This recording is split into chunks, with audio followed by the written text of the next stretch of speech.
पुराने जमाने की बात है। एक ताजिर था जो शहर से दूर एक गांव में रहता था। वो तिजारत के लिए रोजाना शहर जाता और मुख्तलिफ अशिया की खरीदो फरोख्त किया करता। तिजारत करने के लिए उसके पास एक गधा था। वो गधे पर सामान लाद कर रोजाना शहर जाया करता। ताजिर अपने गधे की बहुत अच्छे तरीके से देखभाल करता, उसकी खुराक का बहुत ख्याल रखता, उसे वक्त पर चारा डालता और पानी पिलाता, क्योंकि ताजिर को पता था कि उसकी तिजारत के लिए इस गधे की बहुत जरूरत है। गधा बहुत सेहतमंद था। ताजिर बहुत सारा सामान एक साथ गधे पर लाद कर फरोख्त के लिए शहर ले जाता, लेकिन उसका गधा बहुत कामचोर और आलसी था। उसको भागना दौड़ना खाना पीना बहुत पसंद था। आज फिर शहर जाना पड़ेगा। मुझे हमेशा छुट्टियां क्यों नहीं हो जाती? मुझे छुट्टियां बहुत पसंद हैं। मेरे मालिक को तो हमेशा काम की ही पड़ी रहती है, पर मुझे फारिग रहना बहुत पसंद है। मेहनत करना तो बिल्कुल भी मुझे अच्छा नहीं लगता। ताजिर अपने गधे पर सारा सामान लाद कर शहर ले जाता और ताजिर को शहर जाने के लिए एक नदी को पार करना पड़ता था। शहर जाकर वो सारा सामान बेच देता। ताजिर को हर रोज बाजार की मांग के मुताबिक अशिया की तिजारत करनी पड़ती थी। कभी कपास तो कभी नमक, कभी सब्जियां तो कभी फल। ताजिर को पता लगा कि बाजार में नमक की मांग बहुत बढ़ गई है। ठीक है, मैं बहुत जल्द ही नमक लेकर आ जाऊंगा। उसने अपने गधे पर 4 बोरियां नमक की लादी, पर उसको मालूम हो गया कि 4 बोरियों का वजन काफी ज्यादा है। ओहो, मेरा गधा इतना वजन नहीं उठा सकता। इसका वजन थोड़ा कम करना पड़ेगा, यही ठीक रहेगा। उसने गधे की पीठ से एक बोरी उतार दी, फिर भी गधा आगे जाने के लिए तैयार नहीं था। ताजिर को अपने गधे का तो बहुत ख्याल था, पर उसको अपने गधे का पता था कि वो बहुत कामचोर और आलसी है। उसने एक छड़ी गधे की पीठ पर मारी और उसे बाजार ले जाने की कोशिश करने लगा।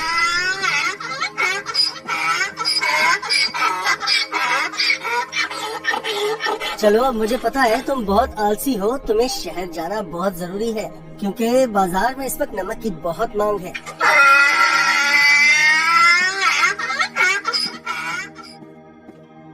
ताजिर ने सारा नमक फरोख्त कर दिया। ओहो, सच में बाजार में नमक की बहुत मांग है। ताजिर ने फिर रोज की तरह शहर में नमक फरोख्त करना शुरू कर दिया। गधे पर कभी 3 तो कभी 4 बोरियां लाद कर बाजार जाना पड़ता था, जिसकी वजह से गधा नाखुश था। पर वापसी पर गधा बिल्कुल खाली आता और बहुत खुश होता। रोज की तरह ताजिर ने फिर से 4 बोरी गधे की पेट पर लादी और शहर की तरफ निकल पड़ा। जब वो नदी के पास पहुंचा तो उसे पानी ज्यादा नजर आया। हमें बहुत ध्यान से आहिस्ता आहिस्ता चलना होगा, ताकि हम पानी में कहीं गिर न जाएं। जैसे ही उन्होंने आधी नदी पार की, अचानक गधे का पाँव एक बड़े पत्थर से लगा और गधा फिसल गया और पानी में बैठ गया। ओहो, तुमने ये क्या किया? बोरियां तो अभी भी मेरी पीठ पर हैं, लेकिन मुझे इतना वजन महसूस नहीं हो रहा। ये एक जादुई नदी है। गधा इस बात से हैरान था कि नदी में फिसलने की वजह से उन बोरियों का सारा नमक नदी में घुल गया था और बोरियों में से नमक खत्म हो चुका था, जिसकी वजह से गधे को वजन महसूस नहीं हो रहा था, क्योंकि बोरियों में नमक बचा ही नहीं था, सब खत्म हो चुका था। ओहो, मेरी सारी मेहनत जाया हो गई है। मैं शहर जाकर क्या करूँगा? सारा नमक तो बह गया है। शुक्र है खुदा का, मेरा गधा तो सही सलामत है। गधे को कुछ नहीं हुआ। अब शहर जाने का कोई फायदा नहीं, मुझे अब घर जाना चाहिए। वाह, कोई वजन भी नहीं और काम भी नहीं। ये तो कमाल की नदी है। फिर अगले दिन ताजिर ने 4 बोरियां गधे की पीठ पर लाद दी और शहर की तरफ निकल पड़ा।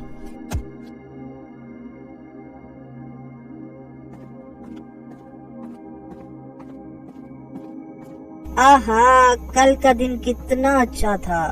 कोई काम भी नहीं करना पड़ा था। आज मुझे फिर काम करना पड़ रहा है। ठीक है, आज फिर से मैं आलसीपन दिखाता हूँ और अपना वजन कम करता हूँ। फिर तो मैं नदी से ही घर वापस जा सकता हूँ कल की तरह। वो एक जादुई नदी है जो मेरा वजन कम कर देती है। वो कल की तरह आज भी मेरी मदद करेगी।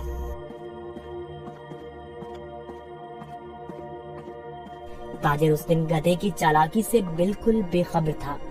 रोज की तरह ताजिर अपने गधे के साथ इस नदी के पास पहुंचा तो गधा ताजिर से पहले ही इस नदी की तरफ जाने लगा।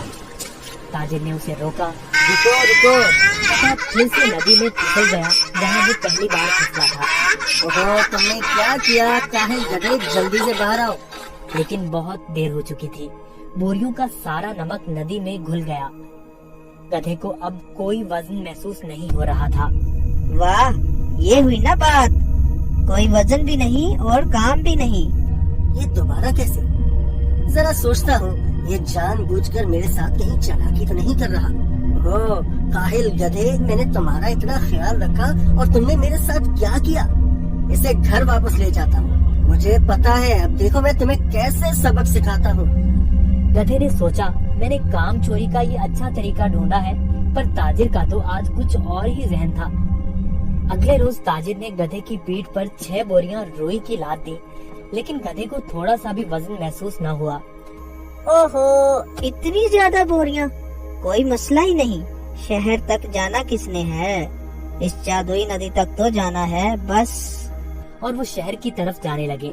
जब वो नदी के पास पहुँचे तो अचानक से गधा नदी पार करने लगा और उसी जगह पर फिसला जहाँ वो पहले फिसलता था। ताजिर बाहर खड़ा होकर ये सब मंजर देख रहा था। ओहो, ये मेरी पीठ पर इतना वजन कहाँ से आ गया?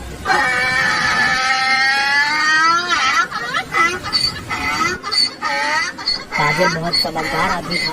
उसको पता चल गया कि उसका गधा जानबूझकर ये सब उसके साथ कर रहा है। इसलिए ताजिर ने इस दफा बोरियों में नमक के बजाय रुई भर दी थी। जैसे ही गधा नदी में फिसला तो रुई ने पानी जब्त कर लिया और गधे की पीठ पर वजन ज्यादा हो गया। हाँ, तुम मुझे इतने दिनों से बेवकूफ बना रहे थे। तुम्हारी इस हरकत से मेरा बहुत नुकसान हुआ है। तुम्हें इस बात का अंदाजा भी है क्या? अब तुम इसी तरह बोरियों के साथ घर जाओगे। गधे को उन बोरियों के साथ ही घर आना पड़ा। इस तरह गधे ने अपना सबक सीख लिया और उस दिन के बाद गधे ने कभी नदी में फिसलने की हिम्मत न की। इसलिए नतीजा, जैसा करोगे वैसा भरोगे। अगर आपको हमारी वीडियोस अच्छी लगी हो तो इसको लाइक करें, शेयर करें और हमारे चैनल को सब्सक्राइब करें। शुक्रिया।